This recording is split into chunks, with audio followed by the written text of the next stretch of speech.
উনি সফরে বেরিয়েছেন হাদিস কালেকশনের জন্য। প্রচন্ড শীতের রাত,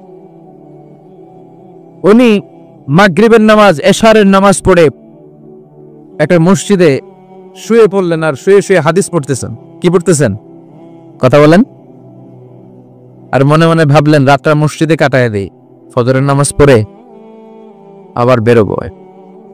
কিন্তু দারোয়ান এসে বলে মসজিদে থাকতে পারবেন না, ওঠেন। দারোয়ান আছে না, কথা কন। আহমদ ইবনে হাম্বল বললেন, আমি শুধু রাতটা থাকতে চাই, আমি তো ফজরেরও মুসল্লি, ফজর নামাজ পড়বো তো এই মসজিদে, আমার থাকতে দাও। দারোয়ান তো দেয় না, কেন? মসজিদে থাকার জায়গা না, যান মিয়া। উনি যে আহমদ ইবনে হাম্বল এটা চিনে নাই, থাকতে দেয় না। কি করবে এখন? উনি কাঁথা গুছিয়ে হাদিসের কিতাব নিয়ে কাঁধের মধ্যে ব্যাগ নিয়ে মসজিদ থেকে বের হয়ে গেলেন। কি আর করবেন, প্রচন্ড শীত, আর কাঁপতেছেন, বুড়ো মানুষ। প্রতিমধ্যে দেখলেন বাজার, বাজার একজন খাব্বাজ, শাবুন খাব্বাজ, যুবক রুটি বিক্রেতা। সে রুটি বিক্রি করে, চুলার মধ্যে রুটি সেকে। সে যে সালাম দিল, আসসালামু আলাইকুম। যুবক বলে, ওয়ালাইকুম আসসালাম। আহমদ ইবনে হাম্বল বলে, যুবক, আমার যাওয়ার জায়গা নেই, সফরে বেরিয়েছি, খুব শীতে কষ্ট পাচ্ছি, রাতে যদি তোমার এই চুলা থেকে একটু আগুন পোহাই, কোনো সমস্যা? যুবক বলে, না না, সমস্যা না, আহলান ওয়া সাহলান, কোর সামনে আসেন, আসি, আপনি আগুন পোহাইলে আমার সমস্যা কি? সুবহানাল্লাহ পড়েন। আল্লাহ শুকরিয়া করে উনি বসলেন আর আগুন পোহাচ্ছেন, আর খেয়াল করলেন যুবক রুটি বানায় আর পরে আস্তাগফিরুল্লাহ, রুটির দলা বানায় পরে আস্তাগফিরুল্লাহ, খামির বানায় আর পরে আস্তাগফিরুল্লাহ, রুটি নিয়ে উনুনের ভিতরে, চুলার ভিতরে সেকা দেয় আর পরে আস্তাগফিরুল্লাহ। দোকানদারের কাছে কেউ আসলেই সে রুটি দেয় আর পরে আস্তাগফিরুল্লাহ। ক্রেতার কাছ থেকে টাকা নিয়ে ক্যাশ বক্সে রাখে আর কি পড়ে, আবার রুটি বানানো শুরু করে আর কি পড়ে, খালি এটাই পড়তেছে। ইমাম আহমদ ইবনে হাম্বল তো অবাক, কি রে, এটা আবার কেমন যুবক, খালি আস্তাগফিরুল্লাহ। উনি প্রশ্ন করলেন, যুবক, ঘটনা কি? আসার পর থেকেই তোমার দেখতেছি তুমি রুটি বানাও, রুটি বিক্রি করো আর পড়ো আস্তাগফিরুল্লাহ, মালাকা ইয়া শাবাব। যুবক বলে, আস্তাগফিরুল্লাহ আমার সবচেয়ে বেশি পছন্দের আমল, আমি সব সময় আঠার মতে ইস্তেগফারের সাথে লেগে থাকি আর সব সময় পড়তে থাকি আস্তাগফিরুল্লাহ, আর এর বদৌলতে আল্লাহ আমারে মুস্তাজাবুদ দাওয়া বানিয়ে দিয়েছে। আহমদ ইবনে হাম্বল তো অবাক, আনতা মুস্তাজাবুদ দাওয়া, তুমি মুস্তাজাবুদ দাওয়া, রুটিওয়ালা? আমি এত বছর হাদিস পড়াই, আমিও তো মুস্তাজাবুদ দাওয়া না, আর তুমি রুটি বেচো বাজারে, তুমি মুস্তাজাবুদ দাওয়া, তুমি দোয়া করলে সব কবুল হয়ে যায়? যুবক বলে, নাম আনা মুস্তাজাবুদ দাওয়া, আমি আমার জীবনে যত দোয়া করেছি কবুল করে নিয়েছে কে? সব দোয়া কবুল করে নিয়েছে আল্লাহ, একটা দোয়া ছাড়া। কয়টা? আহমদ ইবনে হাম্বলের কৌতূহল, কিউরিওসিটি আরো বেড়ে গেল। কি? সব দোয়া কবুল হয়েছে, একটা দোয়া ছাড়া? মাযালিকা দোয়া ইয়া সাহেব, কি সেই দোয়া? যুবক এবার বলতে শুরু করলো, আমার জীবনে যে দোয়াটা আল্লাহ কবুল করে নাই সেটা হচ্ছে, আমি আল্লাহর কাছে অনেক চেয়েছি, অনেক দোয়া করেছি, যে আল্লাহ শুনেছি এই জামানার সবচেয়ে বড় মুহাদ্দিস, তার নাম নাকি ইমাম আহমদ ইবনে হাম্বল। আল্লাহ তোমার কাছে আমার চাওয়া, আমি যেন এই ইমাম আহমদ ইবনে হাম্বলের দেখে মরতে পারি, আমি যেন ইমাম আহমদ ইবনে হাম্বলের হাতে হাত রেখে মুসাফা করতে পারি আর তার কপালে একটা চুমু এঁকে দিতে পারি। আহমদ ইবনে হাম্বল আবেগপ্রবণ হয়ে গেলেন, চোখের পানি ছেড়ে দিলেন, বললেন, যুবক, তোমার এই দোয়াটাও কবুল হয়ে গিয়েছে। আহমদ ইবনে হাম্বলের দেখা আর সাক্ষাৎ পাওয়ার জন্য আহমদ ইবনে হাম্বলের বাড়িতে তোমার যাওয়ার দরকার নাই, আহমদ ইবনে হাম্বল তোমার দরবারে ছুটে এসেছেন। আনা আহমদ ইবনে হাম্বল মুহাদ্দিসুদ দাহর, আমি নিজেই আহমদ ইবনে হাম্বল। যুবক চোখের পানি ছেড়ে দেয়, আহমদ ইবনে হাম্বল চোখের পানি ছেড়ে দেয়। যুবক চিৎকার মেরে ইমাম আহমদ ইবনে হাম্বলকে জড়িয়ে ধরে, হাতে হাত রেখে মুসাফা করে, কপালের মধ্যে চুমু খায় আর আল্লাহর শুকরিয়া করে বলে, ও ইমাম, আসলে এই দোয়াটাও আল্লাহ আজকে কবুল করে নিল। বিশ্বাস হয়? সবসময় ইস্তেগফার পড়লে আপনার দোয়াগুলোর এইভাবে কবুল করে নেবে কে? এই পাঁচটা জিনিস পাবেন সবসময় যদি ইস্তেগফারের সাথে লেগে থাকেন। রাজি আছেন তো? এই জন্য বিশ্বনবী সব সময় নামাজে সালাম ফেরানোর পরে পড়তেন আস্তাগফিরুল্লাহ। কি পড়তেন? 3 বার পড়তেন আস্তাগফিরুল্লাহ, আস্তাগফিরুল্লাহ, আস্তাগফিরুল্লাহ। পড়তে রাজি আছেন? ইস্তেগফারের অনেকগুলো আলফাজ আছে, সবচেয়ে ছোট ইস্তেগফার হচ্ছে এটা, আস্তাগফিরুল্লাহ, আস্তাগফিরুল্লাহ। আরো আছে, আস্তাগফিরুল্লাহ আল্লাযী লা ইলাহা ইল্লা হুয়াল হাইয়ুল কাইয়্যুম আতুবু ইলাইহি, বিষ্ণু বলেন এই ইস্তেগফারটা যদি কেউ পড়ে, আত-তাওয়াল্লি মিন ইয়াউমিজ যাহাব, যুদ্ধের ময়দান থেকে পালিয়ে আসা কবিরা গুনাহ। কি গুনাহ? কাফেরদের সাথে যুদ্ধ, আমি তাগড়া যুবক, তলোয়ার নিয়ে নেমেছি, আমার দেহের এক ফোঁটা রক্ত থাকা পর্যন্ত আমি যুদ্ধ চালিয়ে যাব, আমি ফিরে আসতে পারবো না, আইনটা কার? ফিরে আসলে কবিরা গুনাহ। বিশ্বনবী বলেন যুদ্ধের ময়দান থেকে ফিরে এসেছে এরকম কবিরা গুনাহ অবলম্বনকারীও যদি আস্তাগফিরুল্লাহ আল্লাযী লা ইলাহা ইল্লা হুয়াল হাইয়ুল কাইয়্যুম ওয়া আতুবু ইলাইহি পড়ে, ওই কবিরা গুনাহকারীকেও ক্ষমা করে দিবে কে? পড়তে রাজি আছেন তো? আবার সাইয়েদনা আবু বকর বললেন, ইয়া রাসূলুল্লাহ আল্লিমনি দুআআন আদউ বিহি ফি সালাতি, এমন দোয়া আপনি আমারে শিক্ষা দেন যেই দোয়াটা আমি নামাজে পড়তে পারি। বিষ্ণুই বললেন পড়ো, আল্লাহুম্মা ইন্নী যালামতু নাফসি যুলমান কাসীরান ওয়া লা ইয়াগফিরুয যুনুবা ইল্লা আনতা ফাগফিরলি মাগফিরাতাম মিন ইনদিক ইন্নাকা আনতাল গফুরুর রহিম। সুবহানাল্লাহ পড়েন। এটাও ইস্তেগফার। আমরা এটা বলি দোয়া মাসুরা, সালাম ফেরানোর আগে পড়ি না? যেখানেই ক্ষমা চাওয়ার কথা আছে ওইটারই কি বলে? ইস্তেগফার। আল্লাহুম্মা ইন্নী যালামতু নাফসি, আল্লাহ জুলুম করেছি, যুলমান কাসীরা, অনেক জুলুম, ওয়ালা ইয়াগফিরুয যুনুবা ইল্লা আনতা, তুমি ছাড়া এই গুনাহ ক্ষমা করার তো কেউ নাই, ফাগফিরলি মাগফিরাতাম মিন ইনদিক, তোমার দয়ায় আমারে ক্ষমা করে দাও, ইন্নাকা আনতাল গফুরুর রহিম, তুমি হলা ক্ষমাশীল। ঠিক কি না?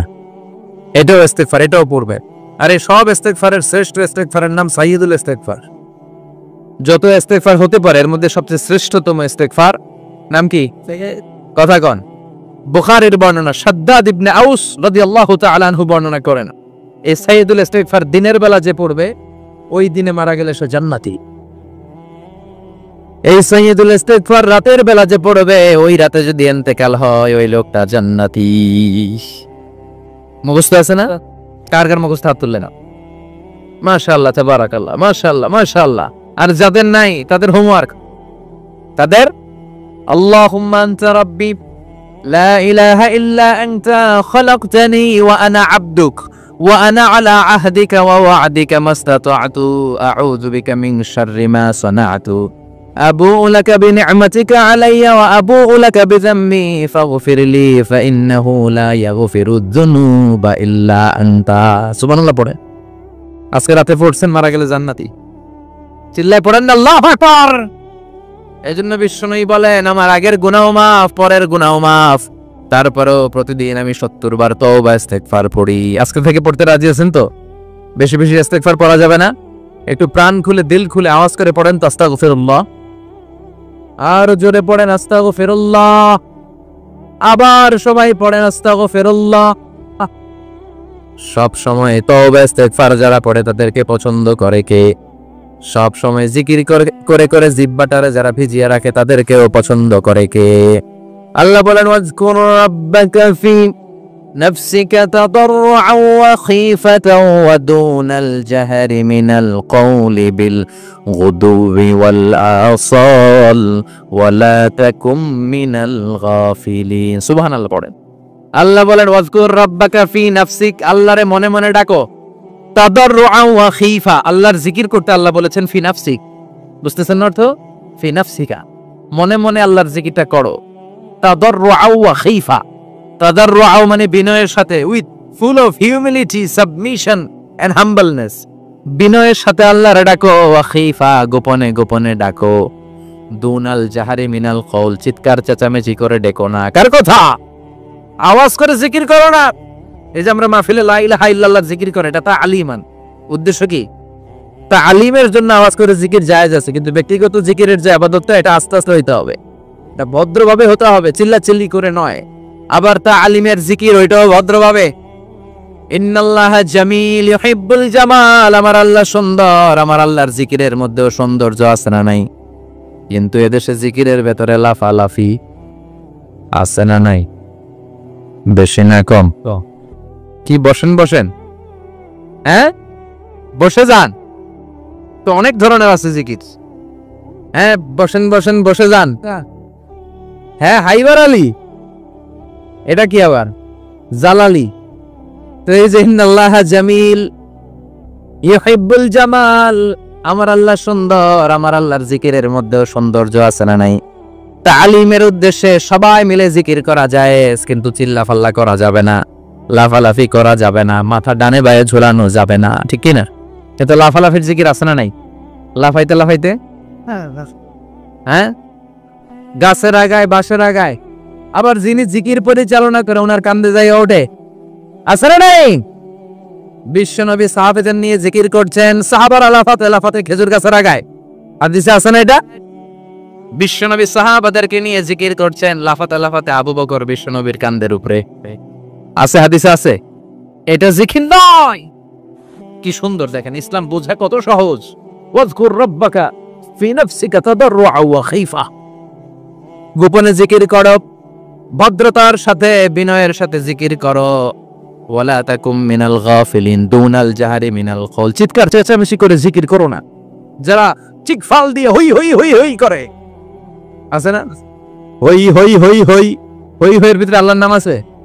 হ্যাঁ, এই যে হুই হাই এই স্টাইলের যে জিকির, এটার ভিতরে আমার আল্লাহর নাম আছে?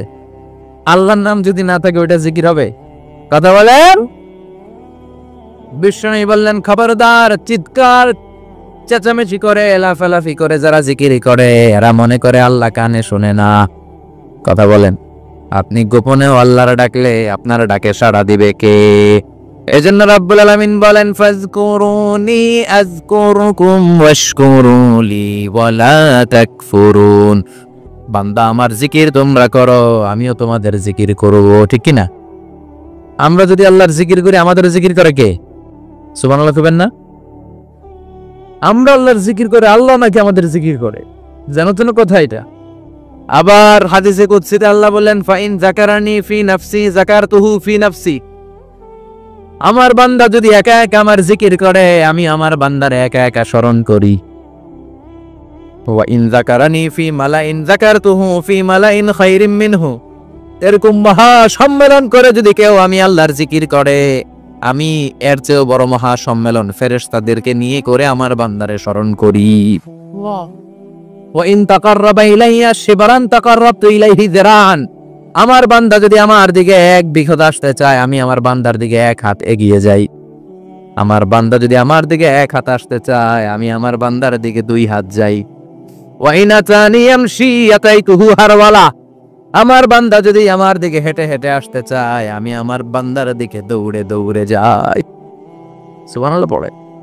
এজন্য বিশ্বনবী বলেন, লা ইয়াজালু লিসানুকা রাতবাম মিন যিকরিল্লাহ। আল্লাহর জিকির দিয়ে জিহ্বাটারে ভিজিয়ে রাখবা। কার কথা? চিল্লায় বলেন, কার কথা? সবসময় আল্লাহর জিকির করতে রাজি আছেন তো? সবচেয়ে শ্রেষ্ঠ জিকির বিশ্বনবী বললেন, আফদালু যিকরি লা ইলাহা লা ইলাহা লা ইলাহা ইল্লাল্লাহু মুহাম্মাদুর রাসূলুল্লাহ সাল্লাল্লাহু। সবচাইতে শ্রেষ্ঠ জিকির লা ইলাহা। এর চেয়ে শ্রেষ্ঠ জিকির আছে? কথা বলেন। বিশ্বনবী বললেন, মান ক্বালা লা ইলাহা ইল্লাল্লাহ সিদকান মিন কলবিহি। একনিষ্ঠতার সাথে অন্তর থেকে কেউ যদি জীবনে একবার বলে লা ইলাহা ইল্লাল্লাহ, দাখালাল জান্নাহ। তার যদি পাপ থাকে, অন্যায় থাকে, ওই পাপ আর অন্যায়ের শাস্তিগুলার পরে কোনো না কোনো দিন আমার ওই বান্দা জান্নাতে ঢুকবে। একবার যদি খালিসান মিন কলবিহি সে পড়ে লা ইলাহা ইল্লাল্লাহ, তার জন্য জান্নাতকে অবধারিত করে দিয়েছে কে? আবার এটার নাম আল্লাহ দিয়েছে কালিমায়ে। কথা বলেন। দরাবাল্লাহু মাসালান কালিমাতান তাইয়িবাতান কাশাজারাতিন তাইয়িবাতিন আসলুহা সাবিতুন ওয়া ফারউহা ফিস সামা। সুবহানাল্লাহ। পবিত্র বাণী এটা কালিমায়ে তাইয়িবা। আবু সাঈদ আল খুদরি থেকে বর্ণিত, মুস্তাদরাকে হাকিম আর সহিহ ইবনে হিব্বানে এসেছে। বিশ্বনবী বলেন, মুসা আলাইহিস সালাম আল্লাহর একবার প্রশ্ন করলেন, ইয়া রাব আল্লিমনি দুআন আদউ বিহি। আপনি আমার এমন একটা জিকির শিক্ষা দেন যেই জিকির দিয়ে আমি শুধু আপনার জিকির করব, কেউ এই জিকির করতে পারবে না। এই জিকির জানবো শুধু আমি, আর জানবেন। কথা কোন? প্রশ্ন করছে কে? হ্যাঁ, কাকে করেছে? আল্লাহ এমন একটা জিকির শিখান যেই জিকির কেউ জানে না, আমি জানবো, আর ওই জিকির দিয়ে প্রাণ ভরে আপনারে ডাকবো। আল্লাহ বললেন, মুসা পড়ো লা ইলাহা লা ইলাহা ইল্লাল্লাহু মুহাম্মাদুর রাসূলুল্লাহ। মুসা আলাইহিস সালাম বললেন, আল্লাহ চাইলাম কি, কইলেন কি? লা ইলাহা তো জাতীয় জিকির, এটা তো আন্তর্জাতিক জিকির, এটা জানে না এমন কেউ নাই। এমনকি হিন্দু ভাইরাও জানে। কথা কন। আল্লাহ আমি তো চাইছিলাম এক্সক্লুসিভ, এক্সক্লুসিভ আমার জন্য স্পেশাল, এর চেয়ে সুন্দর আর কেউ জানবে না। এত সুন্দর একটা জিকির আপনি দিবেন, এটা আমি ডাকবো আপনারে আর আপনি শুনবেন। আল্লাহ বললেন, মুসা এর চেয়ে দামি আমার কাছে না। লাউ তাদাউ লা ইলাহা ইল্লাল্লাহ ফি কাফা, লা ইলাহা রে যদি মুসা এক পাল্লা রেখে দাও, ওয়াস সামাওয়াতু সাবউ ওয়াল আরদিন, সাত আকাশ সাত জমিন যদি আরেক পাল্লায় রেখে দাও, লা ইলাহা এক পাল্লায়, সাত আকাশ সাত জমিন আরেক পাল্লায় ওজন যদি দাও, লা রাজাহাত কাফাতু লা ইলাহা ইল্লাল্লাহ, মুসা দেখবা মুহূর্তের মধ্যে লা ইলাহা ইল্লাল্লাহর পাল্লা ভারী হয়ে গেছে। সাত আকাশ সাত জমিন এক পাল্লায়, শুধু লা ইলাহা ইল্লাল্লাহর এক পাল্লায় মুহূর্তে লা ইলাহার পাল্লাটারে ভারী করে দিবে কে? এটা বিপ্লবী বাণী। আমরা এটার ভিক্ষার মধ্যে লাগাইছি। এখন ভিক্ষা করার সময় লা ইলাহা আছে না নাই? একটা টাকা দিয়া যান, আমি গরিব ইনসান আর সমান, একটা টাকা দিয়া যান, আমি গরিব ইনসান, আছে না নাই? জুমার নামাজের সময় ভিক্ষা করে, একটা টাকা দিয়া যান, লা ইলাহার জিকির লগে, আছে না নাই? এটা আমরা ভিক্ষার জিকির বানাইছি। এটা তো বিপ্লবী বাণী। এই বাণীর পক্ষে যারা, তারা ন্যায় আর সত্যের পক্ষে চিল্লায় বলেন ঠিক কি না? এই বাণীতে যারা বিশ্বাস করে তারা এক আল্লাহর সামনে মাথা নত করে দেয়। গোটা পৃথিবীর কোন শক্তির সামনে ওই মাথা নত হয় না, ঠিক কি না? এই লা ইলাহা যারা আমরা মানি, আল্লাহ ছাড়া কারো সামনে মাথা নত করব? কোন শক্তি আমাদের মাথা নত করাতে পারে? এই কালেমার আন্দোলন যারা করে, তারা আল্লাহ ছাড়া পৃথিবীর কাউরে ভয় পায় না। আর তারা চায় কালেমার পতাকা পৃথিবীর মধ্যে যেন পথ পথ করে উড়ে, ঠিক কিনা? বাংলার জমিনে কালেমার পতাকা উড়ুক, আমরা চাই কি চাই না? কোন একদিন এ দেশের আকাশে কালিমার পতাকা উড়বে, সেদিন সবাই খোদাই বিধান পে দুঃখ বেদনা ভুলবে। কোন একদিন এ দেশের আকাশে কালিমার পতাকা উড়বে, সেদিন সবাই খোদাই বিধান পে দুঃখ বেদনা ভুলবে। চিৎকার করে বলেন ঠিক কি না? এই কালেমার সমাজ যদি হয়, ওই সমাজে কেউ লাঞ্ছিত হবে না, ওই সমাজে কোনো নারী নিগৃহীতা হবে না, ওই সমাজের কোনো কাজের মেয়েরা ধর্ষিত হবে না, ওই সমাজে দুর্নীতি থাকবে না, ঘুষ থাকবে না, চাঁদাবাজি থাকবে না, টেন্ডারবাজি থাকবে না। সমাজটারে শান্তি দিয়ে সমৃদ্ধ করে দিবে কে? এজন্য সব সময় জিকির করতে হবে একজনের, চিল্লায় বলেন তিনি কে? শ্রেষ্ঠ জিকির হচ্ছে লা ইলাহা। করতে রাজি আছেন? সব সময় জিকিরটা করতে রাজি আছেন? Every night and every day, every night and every day, never forget to say La ilaha illallah.